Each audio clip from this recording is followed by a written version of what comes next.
आप सब व्यूअर्स लोग जानते ही हैं कि इस YouTube चैनल को बनाने का उद्देश्य लोगों को झूठे आरोपों से बचाना था। आजकल के समय में पुलिस, प्रोसिक्यूशन अपने इलेक्ट्रॉनिक रिकॉर्ड के फर्जीवाड़े से भी आपके खिलाफ झूठे आरोपों की रचना कर रहे हैं। आज की वीडियो में पुलिस द्वारा किए जाने वाले इलेक्ट्रॉनिक रिकॉर्ड के फर्जीवाड़े को हम समझाएंगे, जिसमें सर्टिफिकेट 63-4 BSA, उसका schedule, lat long location, write blocker का अभाव, हैश वैल्यू की तुलनाएं, digital log files, meta data और गूगल टाइमलाइन शामिल होते हैं। इन सब के बीच में फर्जीवाड़ा किया जाता है। हम आपको यह भी बताएंगे कि इन पॉइंट्स पर पुलिस के फर्जीवाड़े को कैसे पकड़ा जाए। फॉल्स एलिगेशन वॉरियर्स और यंग एडवोकेट कलीग्स इस स्किल को सीखकर अपना व अपने क्लाइंट्स का बहुत बचाव कर सकते हैं। अब इस बात को पूरी तरह से समझें कि इलेक्ट्रॉनिक एविडेंस को लेकर कानून पूरा बदल चुका है। एविडेंस एक्ट के समय के 65B एविडेंस एक्ट को भूल जाना चाहिए, क्योंकि अब उसका कोई उपयोग नहीं बाकी बचा है। 63-4 BSA पुराने 65B एविडेंस एक्ट से बिल्कुल अलग तरह का कानून है। अभी तक पुलिस विभाग 63-4 BSA में उतना पारंगत नहीं हुआ है और इसीलिए वह पुराने 65B एविडेंस एक्ट वाले तरीके से ही चल रहा है।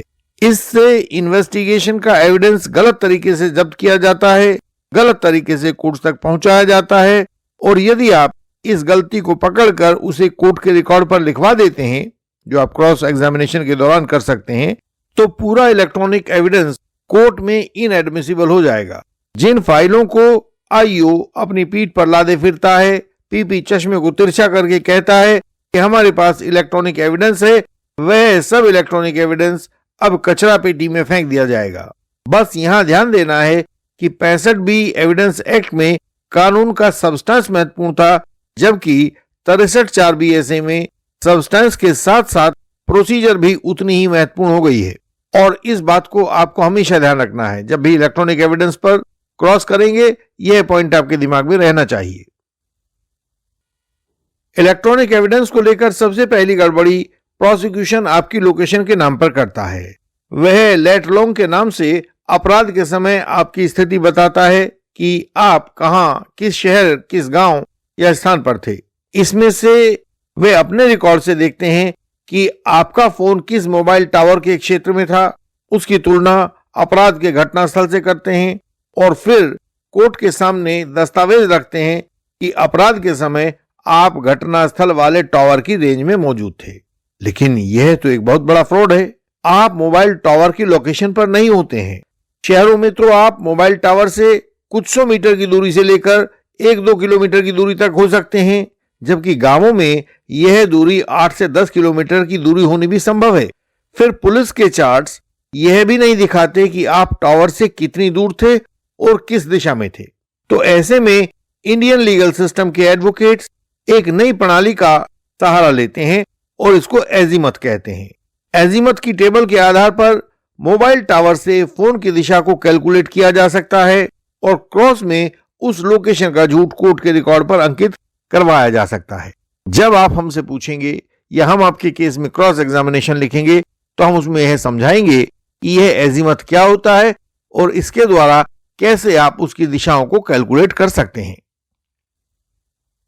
जब्ती अफसर के क्रॉस एग्जामिनेशन के दौरान अगला प्रहार होता है मोबाइल को जब्त किए जाने के तरीके पर। यदि जब्ती के बाद आईओ केवल यह देखने के लिए कि वांछित फाइल या फोटो वगैरह या वीडियो वगैरह उस मोबाइल में मौजूद है या नहीं है, उस मोबाइल को खोलकर चेक कर लेता है, तो भी संबंधित फाइल या फोटो की, वीडियो की एक्सेस टाइम वाली प्रॉपर्टी बदल जाती है। वह तो जितनी बार आप मोबाइल खोलोगे उतनी ही बार बदल जाएगी। इसको रोकने के लिए एक छोटे से उपकरण, डिवाइस जिसका नाम राइट ब्लॉकर होता है, उसको यूज किया जाता है। यह राइट ब्लॉकर फाइल की प्रॉपर्टीज को बदलने से रोकता है।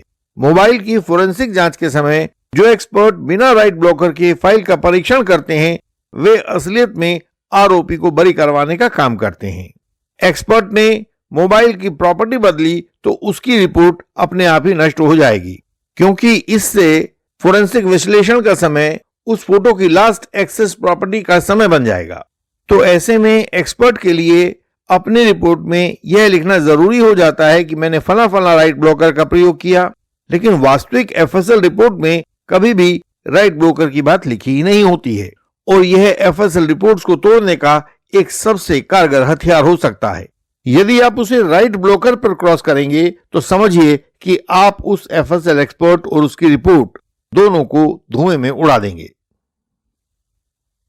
इसके बाद इलेक्ट्रॉनिक रिकॉर्ड में सबसे बड़ा खेल होता है हैश वैल्यू को लेकर। हैश वैल्यू किसी फाइल का एक मैथमेटिकल फिंगरप्रिंट होता है। यदि आपने किसी फाइल में एक डॉट भी बदल दिया तो पूरी फाइल की हैश वैल्यू बदल जाएगी। अब इस आधार पर जब भी किसी फाइल की कस्टडी बदलती है तो हर स्टेज पर उसकी हैश वैल्यू निकाली जानी चाहिए। यदि सब हैश वैल्यू समान है तो फाइल ठीक ठाक है, वरना तो उसके साथ छेड़छाड़ की गई है। आईओ ने आपसे आपके कब्जे से फाइल को जब्त किया तो यहां पहली हैश वैल्यू तैयार की जानी चाहिए। आईओ ने वह फाइल एफएसएल एक्सपर्ट को भेजी तो वहां दूसरी हैश वैल्यू तैयार होनी चाहिए। वहां से यह फिंगरप्रिंट एक्सपर्ट के पास भेजी गई तो वहां तीसरी हैश वैल्यू तैयार की जानी चाहिए। यदि सब हैश वैल्यू एक समान हो तो फाइल को ठीक ठाक भेजा गया सिद्ध हो जाएगा, और यदि कहीं पर हैश वैल्यू बदल गई है तो वहां फाइल के साथ छेड़छाड़ की गई है। इसलिए हर फाइल जितने हाथों से गुजरती है उतनी ही हैश वैल्यू के प्रमाण केस फाइल के रिकॉर्ड पर मौजूद होने चाहिए। जबकि आमतौर से देखने में क्या आता है कि पुलिस वाले एक कागज पर कोई एक हैश वैल्यू लिखकर फाइल पर लगा देते हैं, लेकिन यह तो बेमतलब की बात है, क्योंकि एकमात्र हैश वैल्यू की तुलना आप किससे करोगे और किससे नहीं करोगे। होना तो यह चाहिए कि हैश वैल्यू का हर स्तर पर निकाला जाना और पुराने और अगले स्तर के साथ तुलना किया जाना एक नियम बना दिया जाए, क्योंकि हैश वैल्यू का तो पूरा गेम ही पारस्परिक तुलना पर टिका हुआ है। तो इस तरह से आप हैश वैल्यू के चक्रव्यूह को तोड़ने की कला सीख जाइए। अगली बहुत महत्वपूर्ण चीज होती है इलेक्ट्रॉनिक रिकॉर्ड या डिजिटल डेटा का डिजिटल लॉग। इसे डिजिटल लॉग फाइल्स भी कहते हैं। यह एक ऐसी ऑटोमेटिक डायरी होती है जिसे कंप्यूटर या मोबाइल या कोई भी अन्य इलेक्ट्रॉनिक डिवाइस अपने हर इवेंट के बाद खुद ही लिखता रहता है, और इसे पुलिस भी कभी बदल नहीं सकती है। अपने डिवाइस के साथ चाहे कुछ कर लो, हर एक इवेंट के बाद जो भी आप करोगे, ऑन करोगे, ऑफ करोगे, आवाज बनाओगे, रिकॉर्ड करोगे, तो हर इवेंट के बाद एक लॉग फाइल तैयार होगी। हर काम की हर फाइल्स को मिला दें तो कंप्लीट लॉग फाइल्स बन जाती हैं, लेकिन पुलिस आप लोगों से लॉग फाइल्स को छिपा लेती है। आपको केवल उतना डेटा दिया जाता है जितना प्रोसिक्यूशन को सूट करता है। तो अपने डिफेंस को मजबूत करने के लिए आपको लॉग फाइल्स भी मांगनी होगी। यह देखना होगा कि कोई लॉग फाइल उस समय तो नहीं बनी जब आपका इलेक्ट्रॉनिक एविडेंस पुलिस की या एफएसएल की कस्टडी में था, और यदि ऐसा होता है तो इससे पूरी प्रक्रिया दूषित हो जाएगी। दूसरा, इससे पुलिस की कार्रवाई का वेरिफिकेशन भी हो जाता है। यदि पुलिस ने सीजर मीमो में जब्ती का समय 4 बजे लिखा है लेकिन वह लॉग फाइल रात 8 बजे को जनरेट हो रही है तो पुलिस द्वारा जब्ती की कार्रवाई सब बेकार हो जाएगी। अब आते हैं इलेक्ट्रॉनिक एविडेंस के फर्जीवाड़े के मेटा डेटा पर। मेटा डेटा का मतलब होता है डेटा के बारे में तैयार किया गया डेटा। जैसे ही फोन का कैमरा कोई फोटो खींचता है, वीडियो बनाता है या कुछ और आवाज रिकॉर्ड करता है तो फोन का ऑपरेटिंग सिस्टम, वो एंड्रॉइड हो या आईओएस हो या कोई दूसरा हो, उस फोटो के साथ या जो भी आपने आउटपुट लिया है उसके साथ एक अदृश्य रिकॉर्ड जोड़ देता है। उस रिकॉर्ड में होता है फोटो का file name, file size, created date and time, modified date and time, accessed date and time, वह कैमरा, उसका मॉडल, उसका मैन्युफैक्चरर, उसका सॉफ्टवेयर, फॉर्मवेयर, उनके वर्जन कौन कौन से हैं, उसका resolution, orientation, GPS coordinates, GPS time stamp, उसका ऑथर कौन है, रिवीजन नंबर कितना है और टोटल एंडिंग टाइम कितना है। यह सारा कुछ उस फोटो का मेटा डेटा होता है। पुलिस अक्सर इस मेटा डेटा को छिपा लेती है और आरोपी को केवल उसका स्क्रीनशॉट देती है, क्योंकि नया स्क्रीनशॉट लेते ही पुराना मेटा डेटा मिट जाता है और स्क्रीनशॉट बनने का नया समय दर्ज हो जाता है। क्रॉस में आईओ को इन 3 बिंदुओं पर घेरें। पहला, क्या फाइल का मेटा डेटा मौजूद है? दूसरा, क्या फाइल का मॉडिफिकेशन टाइम जब्ती के समय से मेल खाता है? और तीसरा, क्या फाइल का डिजिटल फिंगरप्रिंट यानी कि हैश वैल्यू शुरुआती रिकॉर्ड से मैच करता है? देखिए व्यूअर्स, यदि मेटा डेटा में मामूली सा अंतर भी कहीं दिखाई दे जाए तो पुलिस के द्वारा छेड़छाड़ किए जाने का एक सबूत होता है। जिस भी आउटपुट का मेटा डेटा परिवर्तित हो गया है, अब वह डिजिटल डेटा लीगली बेकार हो चुका है, वह आरोपी के खिलाफ पढ़ा नहीं जा सकता है। आजकल आरोपी अपनी गूगल टाइमलाइन को अपने बचाव में लाने लगे हैं। गूगल टाइमलाइन एक ऐसी ऑटोमेटिक डायरी है जो आपके हर कदम का हिसाब रखती है। इन्वेस्टिगेशन में पुलिस केवल वही डिजिटल जानकारी चुनती है जो आपके खिलाफ हो और आपके पक्ष वाले सबूतों को अनदेखा कर देती है। इस नए बीएसए के कानून के तहत अब आप इसे चुपचाप सहने के बजाय कानूनी हमला कर सकते हैं, पुलिस के ऊपर हमला कर सकते हैं। नए कानूनों में आप इन्वेस्टिगेशन के दौरान 175(3) बीएसएस और कोर्ट के सामने 74 बीएनएसएस के तहत ये मांग कर सकते हैं कि पुलिस द्वारा पूरा एविडेंस रिकॉर्ड पर रखा जाए, चाहे वह आपके फेवर में हो या खिलाफ हो। यदि आईओ या मजिस्ट्रेट आपकी बात नहीं सुनते हैं तो आप सीधे हाईकोर्ट जा सकते हैं, वहां के रिट जुरिस्डिक्शन में जा सकते हैं।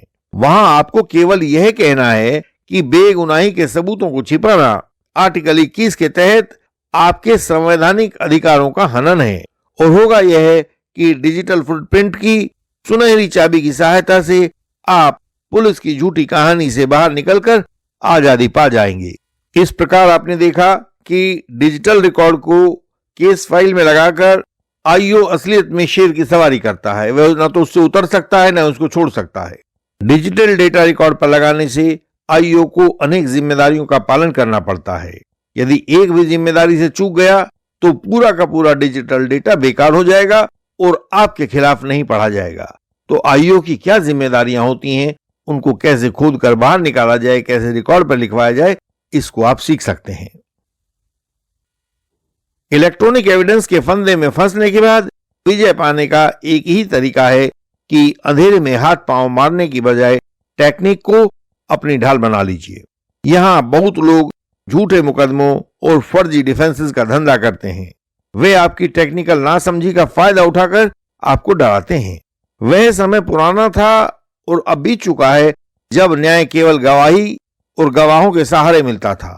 आज की लड़ाई डेटा की लड़ाई है।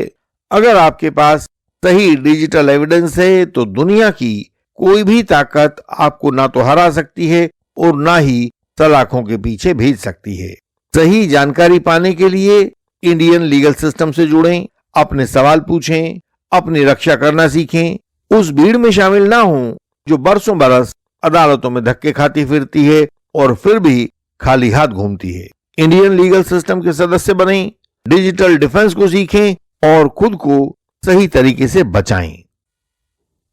हमारे अनेक व्यूअर्स हमारे पास तब आते हैं जब बहुत देर हो चुकी होती है, उनके केसेस के क्रॉस एग्जामिनेशंस खराब हो चुके होते हैं। भारतीय न्यायिक व्यवस्था में केस मुख्यतः 3 गवाहों पर टिका होता है। पहला प्रोसिक्यूट्रिक्स, दूसरा एक्सपर्ट विटनेस जैसे डॉक्टर्स या एफएसएल एक्सपर्ट्स और तीसरा investigating officer of the case यानी कि आईओ। इनमें से यदि किसी भी गवाह का क्रॉस एग्जामिनेशन अप्रभावी रहता है तो चाहे आप कुछ कर लें, उसमें सजा से बचाव मुश्किल हो जाता है। अपील चाहे वह हाई कोर्ट में हो या सुप्रीम कोर्ट में हो, केवल ओपिनियन का फेर होती है। आपके केस की मजबूती आपका क्रॉस एग्जामिनेशन ही होता है। जैसे व्यक्ति का आभूषण उसका ज्ञान होता है, केस का आभूषण उसमें किया गया क्रॉस एग्जामिनेशन होता है। हम निरंतर फॉल्स एलिगेशन वॉरियर्स को तथा यंग एडवोकेट कलीग्स को अपने क्रॉस एग्जामिनेशन निरंतर भेजते रहते हैं। क्रिमिनल ट्रायल में दूसरा अवसर नहीं मिलता है, जो अवसर आपको मिला है क्रॉस करने का उसे गंवाइए नहीं। हमारी वेबसाइट indianlegalsystem.org पर विजिट करें, हमारा YouTube channel Indian legal system देखें और झूठे आरोपों से बचने की युक्ति सीखें। हमारे व्हाट्सएप नंबर जो सामने स्क्रीन पर दिखाई दे रहा है उस पर मैसेज भेजें, मेंबर बने और सहायता का लाभ पाएं। आपसे अगली वीडियोज में फिर मुलाकात होगी, तब तक के लिए प्रणाम।